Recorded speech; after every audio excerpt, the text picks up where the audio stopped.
What is up, everyone? Is that new theme music? Yeah. Well, I love that. We actually, so there's a band called Nine Finger that very graciously wrote that song for us, and Sean actually got the chance to actually go see them perform that live this past weekend. Yeah, that was awesome. Yeah, they played up in Pacifica near San Francisco, and yeah, we were there. They said we're going to be up there playing. Done, we'll be there. And they brought us up on stage and we played the song. It was surreal, man. It was fun. I'm sad I missed it. It looks so fun. Oh no, I love Pacifica. That sounds like a great place to listen to that song as well. The most beautiful Taco Bell in the world. The best Taco Bell on a beach is crazy. I used to surf there when I lived in San Francisco. Amazing. Oh, no way. That's yeah, awesome. I love it. That beach is also where they have a dog surfing contest every year. Oh, nice. Yeah. I didn't know that. That's amazing. It's a blast. We've gone off topic already. I know. Well, so we have some awesome guests. We have Matt Mason, who we've had now. I think this is for the third time on the podcast now. Yeah. Welcome back, Matt. Yeah. And now we're blessed to as well have Vector Meldrew. Thank you for joining us, Vector, as well. Thank you for having me. And these guys are both the co-founders of Broadside. Really excited to get into some of the newer stuff that you guys have working on. But yeah, Sean, I'll let you take it away here. Yeah. So we've had Matt on a couple of times before, and he's told us a bit about how he loves to collect Murakami pieces. Vector, we're curious if you're a collector yourself, and if so, what do you collect? I've collected a lot of NFTs, which are, according to the news recently, down 99%, but I still like them. Yeah. But other than that, I collect a lot of computer equipment currently, a lot of cool. GPU render power. I'm collecting a lot. Yeah, I'm collecting a lot of graphics cards. But yeah, on the art front, yeah, I've always been a fan of like the vinyl toy movement, and like when that kind of kicked off years ago now, like how street arts then applied their work to vinyl toys. And I mean, that's kind of a big inspiration for a lot of the stuff behind Broadside in many ways. Yeah. It's so funny how the media likes to attack the NFTs because they're so new, right? But I mean, we're seeing a lot of collectibles are down right now across all markets, right? Especially sports cards and comic books. So yeah, I mean, it's not just digital collectibles, guys. Everyone out there, just know that it's not just digital collectibles. Yeah. I was gonna say we got a lot of people in the audience here. Excited to see you guys here. We're getting a lot of bones up in the audience. Yeah. Let's go. What's up, everybody? Thanks for joining. What's up? And then Vector, actually, I wanted to ask. So, I think a lot of people that are familiar with our podcast have seen Matt on Know Matt's background, but I was wondering if you could actually give us a little bit about, kind of your background, what got you into the NFT space, and got you to where you're at now. Yeah, sure. So, yeah. Name's Vector. I've known Matt here for almost 20 years now. Pretty much at the start of my journey in the creative fields, we met, and like when I was a teenager, basically, I used to I got obsessed with pirate radio, and I wanted to translate that as a culture to online because I was also obsessed with the internet in the kind of early internet Web 1, kind of 1995 type to 2000 type era, when the web was very basic and you could just experiment, and it's very small. That search engines were just like A to Z listings. You didn't really have like all the algorithms and all the thousands or millions of web pages you have now. There's a very small number, so it's a great time to kind of play around, which is very much what I feel about with Web3 and what we're going through now. But back then, me and Matt, we started a music website that it was one of the first to cover certain types of underground music. It became one of the most popular urban music websites in Europe. We went on to do some like cartoon stuff together, did some animation series, some advertising campaigns. But that was a good time to experiment, and that just made me realize that actually I wanted to specialize in, although on one aspect like translating and building culture, but also animation and storytelling. So dived into that, really, like went to university to learn animation properly. Kind of deviated a bit and merged my music background over the years after university and did like VJing and live performance, which again is still an aspect of what we're doing now of Broadside and the raves and the metaverse space that we've built, which has become which was actually my favorite. Nice. The remake, the 2010 remake, although there's been many remakes, but it was the good remake, not the bad ones. But obviously the N64 one is the classic. And then around about 2019, 2020, just started to get really into crypto art from somebody that already kind of, had a good understanding of crypto, and saw people minted NFTs, which I thought was weird at first. So played around with that. And then me and Matt actually had this project Broadside, and I was like, look, this NFT crypto thing that's happening is actually perfect for Broadside. And we'd been building this project Broadside for about 10 years. And we just went about our way of like translating Broadside to be more of a decentralized NFT project on the blockchain. And that brings us up to where we are today in 2023. We've been a year now since we minted our collection, and you're seeing the fruits of that, I guess, 10 or so year journey, or 20 years of unfortunately knowing each other. Way too long, known him too long, but 10 years of developing this project. So we're still stuck with each other, trying to to build weird little things on the internet. That's awesome. What an exciting journey. I know the last time we had Matt on, he had just announced the release of Bones. I was wondering if you guys could tell us a little bit about what's happening with Bones and the Dead Mall since. Yeah, I mean, it's been really the sort of community has kind of taken it over, which is what we want to happen with everything we're doing. And the community is really, putting a lot of stuff up there for sale. There's a lot of raffles. We're doing our own stuff too. But yeah, it's ticking over. And I think it's one of the things, like, it's been really hard in this market, I think, for so many founders that we talk to keep a community engaged at all. And we've been really, really lucky in terms of, 98% of our community has not listed their Broadsiders for sale. And that figure is held pretty much all year. And I think we're more interested in that than things like floor price or the current like volume, because and look, this gets to, I think, a real tension with just NFTs generally. It's like, if you're trying to build a franchise and a community and fans, like encouraging them to like flip things to each other and all this stuff, is sort of, there's a bunch of different dynamics here which are new to us all still. And they're not necessarily always working together. They're not always necessarily aligned. And things that we try to focus on with Broadside is what's going to keep people here growing with us, along for the ride with us, so that we can develop really, really two things. One is the Broadside kind of story world, a decentralized piece of intellectual property that's very, very concerned with imagining a more optimistic future, a brighter future. It's part of the solar punk genre of science fiction. Like, really doing solar punk at a huge level is the sort of main concern of the story world. And then building products and new models around that are experimental and pushing the envelope, whether that's things like doing an in-world reward system like we did with the team at On3 on Bones, which was a way to, like, how do we engage the community but not make this into just like another like hideous meme coin that's just like, whoo, done, like, and everyone loses money. It's like, just make it a spreadsheet. It doesn't need to be a coin. Like, it's way easier if it's just in-game reward system. It'll do all the things we need to do. If it needs to be a token later, we can get to that, but only if it needs to be.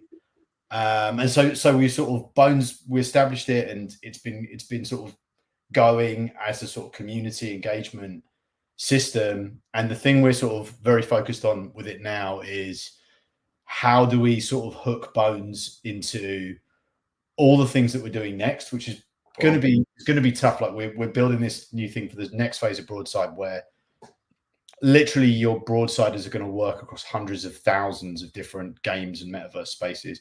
Vector, please shut me up if I get But like, how do you hook that in to the growing open metaverse? Is sort of the question that we're sort of thinking about next with Bones. And then so it's IP, and then it's experimental products and business models. That is the heart of what Broadside is. And then the third thing that we're going to start to get much more kind of active around, that we haven't yet, is we've been trying to imagine this better world, but impact is going to be a massive, massive piece of Broadside going forward. How do you have real world impact? Like NFTs are great for gathering these amazing communities that just you can't supercharge a community like this in Web 2 in the same way. I haven't seen it happen. But how do you take that momentum and energy and actually go and have a real world impact? And that's something we're really excited to sort of again sort of do with the next phase of Broadside. And we can't say more about that yet, but we signed the deal today. Yeah. So excited! Congratulations! Nice. Yes. That's great. Yeah. I mean, go ahead, John. I was just gonna say, since we made the announcement of doing the interview with you guys, you know, I've been hit up by multiple people, just really excited to talk about the things that they've been getting involved in and coming up. You know, that we're gonna obviously bring up soon. But yeah, it's electrifying, man. This community really is.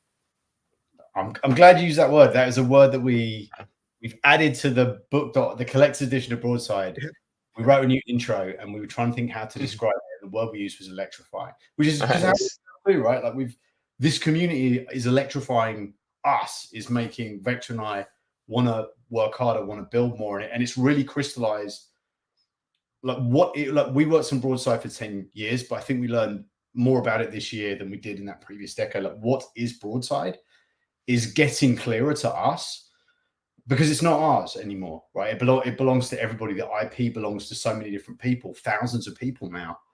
And it's becoming its own thing. And I think our jobs going forward is how do we continue to be stewards of this and help communicate what it is and get more people involved and grow it in a way that's sustainable. But it's become this living thing, and it's electrifying. That's how I feel about it. Well, Ellis is certainly excited. Hip thrust. Oh, that was a great visual. But I was just going to say that that holder retention metric. I mean, it's such an important metric. It's so incredible that you guys have been able to hold on to so many people like that. I think it's just like a testament of what you guys are building, and a huge part of it is like that you built this personalization into it, where people feel like they're actually connected to their NFT and their avatar, and it's a part of the story that you're creating, that they get to be a part of. So it just it makes a lot of sense based on what you've been building. And you've kept the community excited and electrified. So yeah, it's I think just that metric is a testament to everything you guys have been able to build so far and are continuing to build. It's like it feels like the internet in 1997. Not that I was really paying much yet, but it's just sort of like we are at the very beginning of something that is just totally invisible and beyond the comprehension of most people on this planet. But if you're here and you're actively engaged with what NFTs might be, they have the potential to be right now, I think, I mean, it's the kind of thing that you'll never forget being a part of. And I think that's how a lot of people in our community really feel. It's like we're building something and we're finding other communities that are like us, and we're finding builders that want to build with us and work with us. And we're meeting up out in these metaverse spaces, which was not where we were thinking about Broadside at all when we minted. We weren't thinking about the metaverse, and then it just sort of came into focus for us that this is going to scale, just like things like dubstep and grime and a lot of the stuff that we cover in Rewind, where it's these very engaged communities driven by passion of super skilled, super creative people, just into something because it's fun and it's awesome. And I think the next 2 years of the metaverse are going to like that. And no one's really, like, a lot of the dots haven't been connected yet. But once things like the Apple Vision Pro hit, I was talking to a few people who've used that, and they're like, who are very well versed in VR and not VR maxis at all in the last couple of weeks, who are like, no, that thing is going to change everything. When you can see a real person walk into your field of view when you're in a game, and they can see you in real life and you're making eye contact, it's like that's some of the social things about it.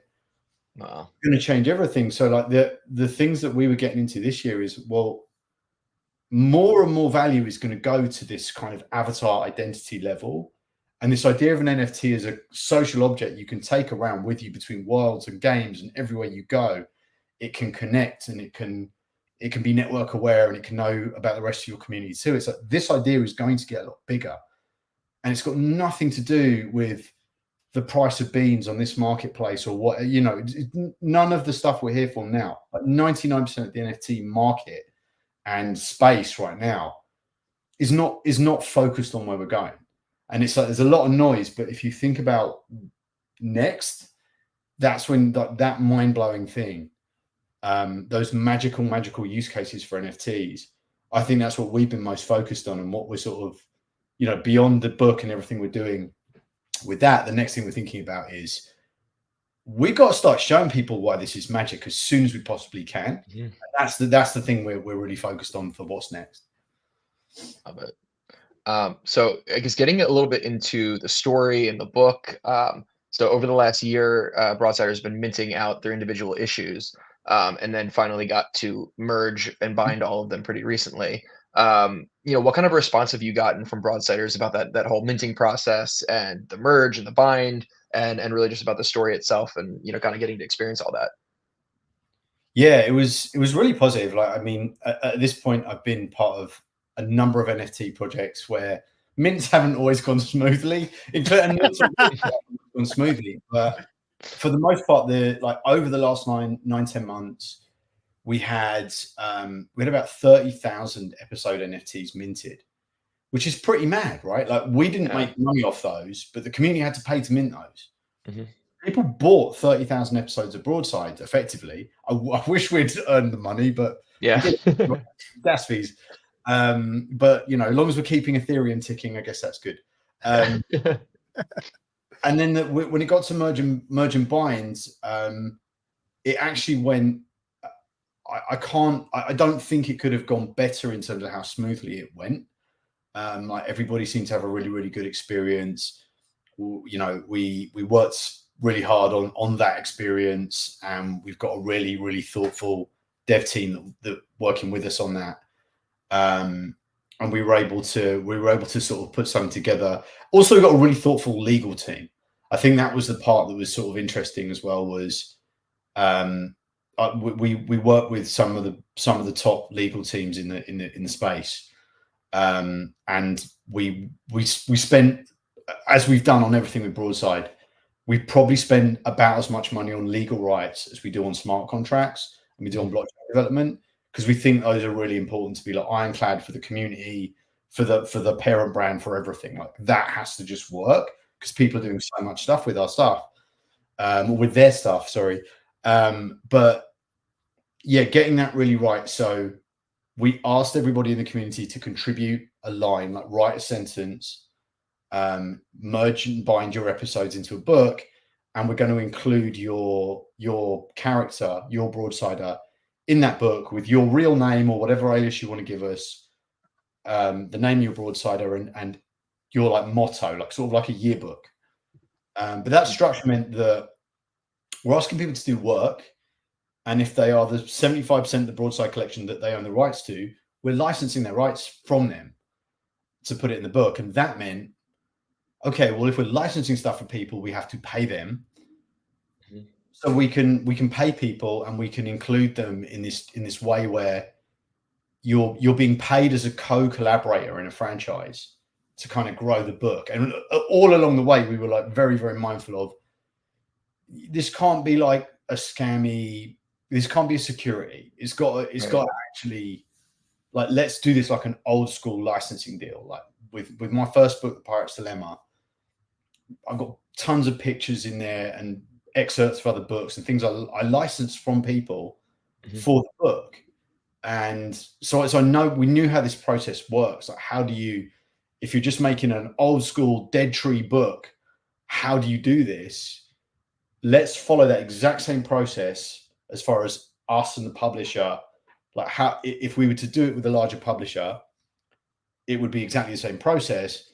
But then there's this piece here that we own that we can separate from the publisher, where we'll have the payment splitter, and we'll make sure everybody who merges and binds gets their portion of royalties from sales of this book. So we were able to build this royalty system, which we're going to test out with the first book.io collector's edition print run of 2,000 copies. So I don't think, look, no one's going to become a millionaire off their royalties from the 2,000 copies on sale at $45. Yeah. But it's the first time we're going to be able to put money in the hands of broadsiders who contributed.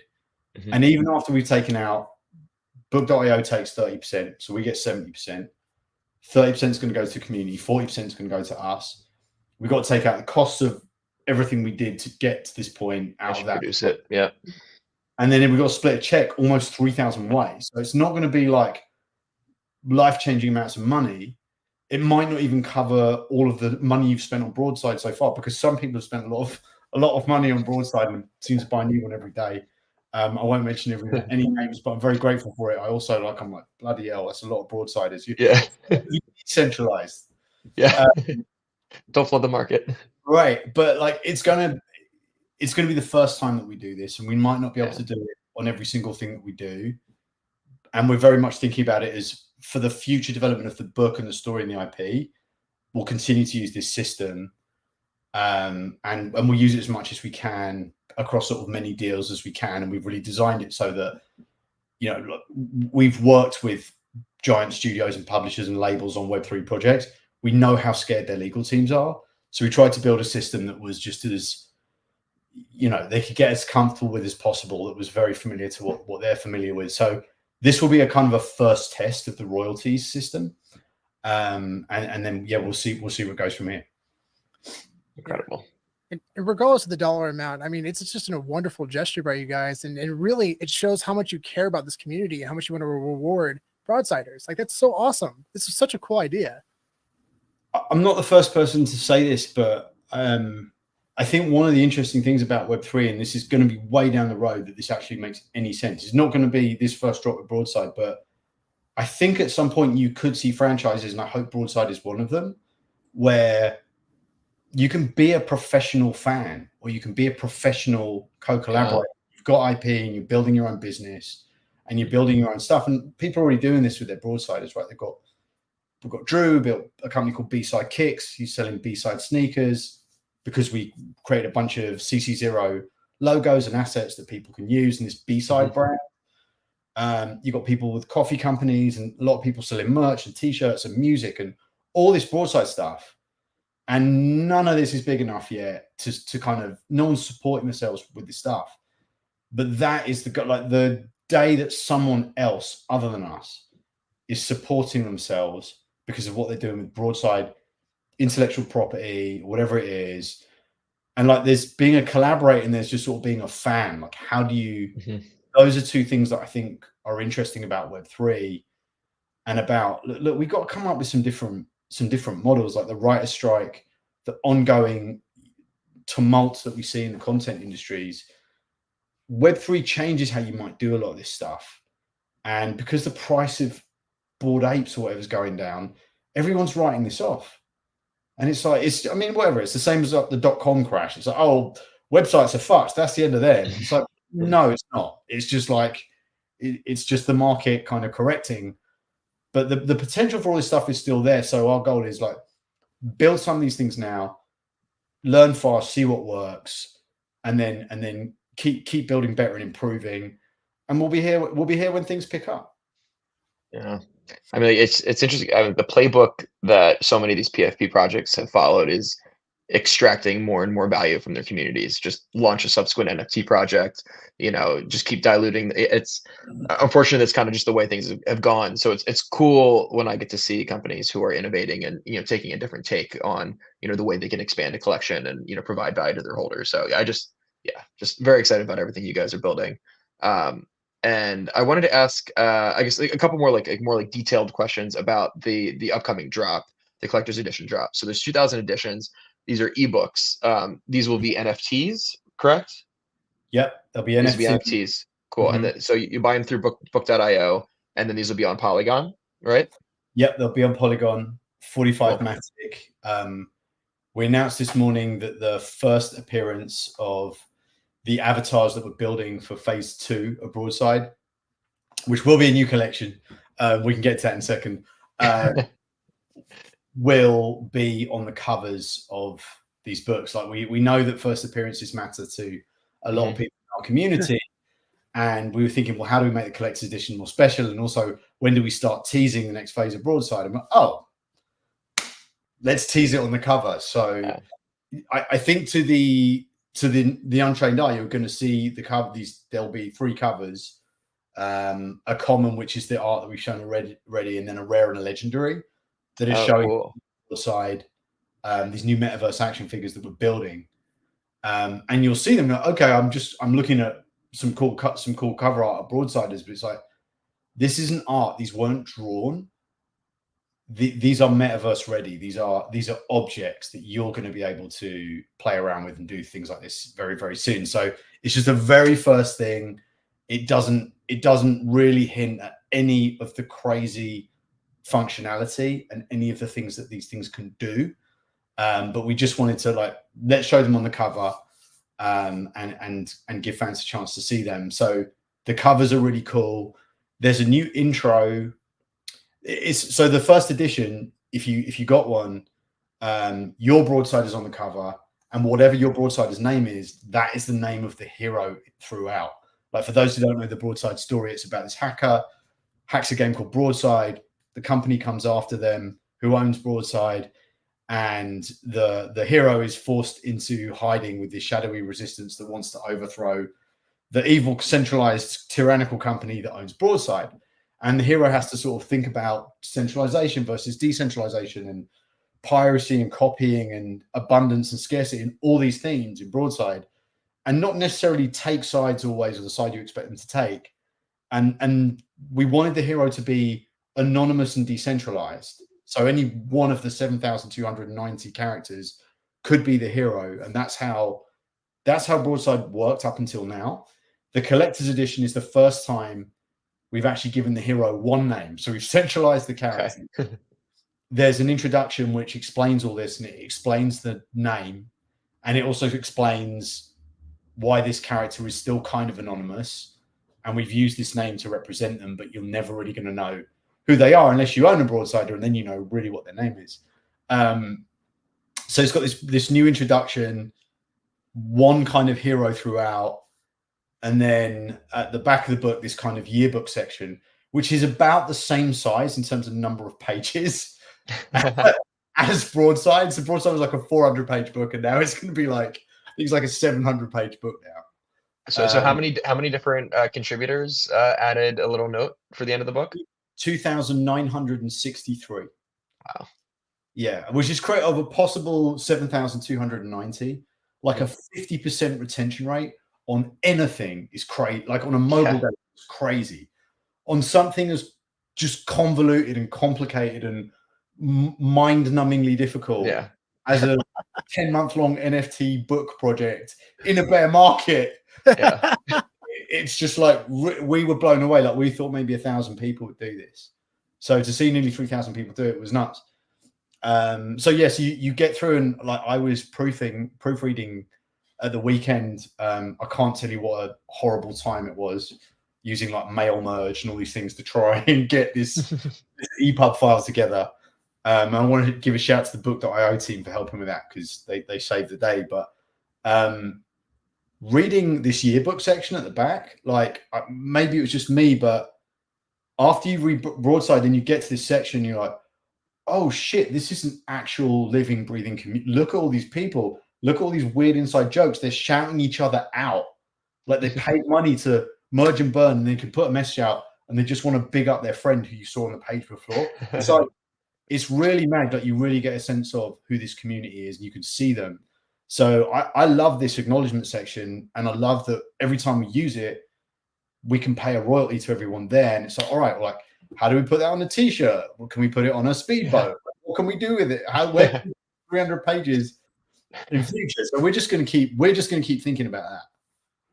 You got to shrink it down to like one of those like little like microchips that you can etch it onto, something like really, really small, and you can put it on anything. I love it. Yeah. It's going to be fun to play with. That's awesome. And then I guess my last question related to the book is, so people are going to be able to buy it with Matic. Are they going to be able as well to use a credit card, or do they have to use Matic to purchase it? I think you can use a credit card. I should know this. Okay. But I think Book.io credit cards is all good. Yeah. Awesome. Cool. Love that. Awesome. Well, so I guess that's on the book, but I don't know how much you can talk about it, but you mentioned that maybe we could talk about it a little bit later. But this upcoming collection that is coming out, is there anything that you're able to share about it? Yeah, I guess we've again Vector just shouts too much alpha or something, but I mean we've You've already dropped too much alpha. I'll just let you go. You've already said what the collection is earlier. No going back now. I mean, yeah, I've said like we've been talking about look, our community. We sort of came out with like, this is a story, and a month later, our community is like, that's great. We're in the metaverse. Like we are doing this in the metaverse. That is where we are taking this, and that was not us. It was the community, and I think, I spent years doing product development at big companies and small companies in Silicon Valley, and user testing. Like, how do you get users in to learn about what to do with your product next? Is really the only question that any tech company, like, it's the most important thing. Like, where are we going? What do our users want? And you like the feedback you get in Web3. Like a bit time we used to have to pay people off the street. Like, here's a $50 Amazon gift card. Come and sit in this room and like click on some buttons on this thing and tell us if you like it or not. And so people would, not because they gave a shit, because they're getting a $50 Amazon gift card. And that's just product development. Like, that's like the last 10 years of product development. And you don't, in Web3, like, your community is going to tell you, and they're going to be savage, and it's not going to be nice for you some days. Yeah. But you're going to know real time, are you doing something that they like? And nobody needs a $50 Amazon gift card. And that's great. So we saw what our community were doing in the metaverse. We saw what they needed. We saw what they wanted. And, it's funny because this community's evolved into, like, we've got this amazing Rave Bunker metaverse space that Neon Glitch and Eclectic Method built for us, which became the most visited place in the metaverse in January this year. And then, Vector's had enough. No, I'm still here. Still here? Okay, you bounced for a second. But they go to lots of different spaces together, and they build Roblox games together, and they build Fortnite maps together, and they're doing a ton of different stuff.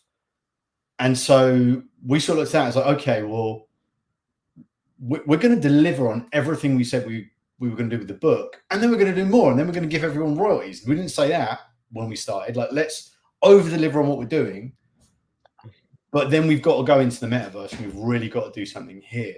And then we saw, like, between what Apple announced and between Fortnite going, Fortnite and Roblox both basically becoming social platforms.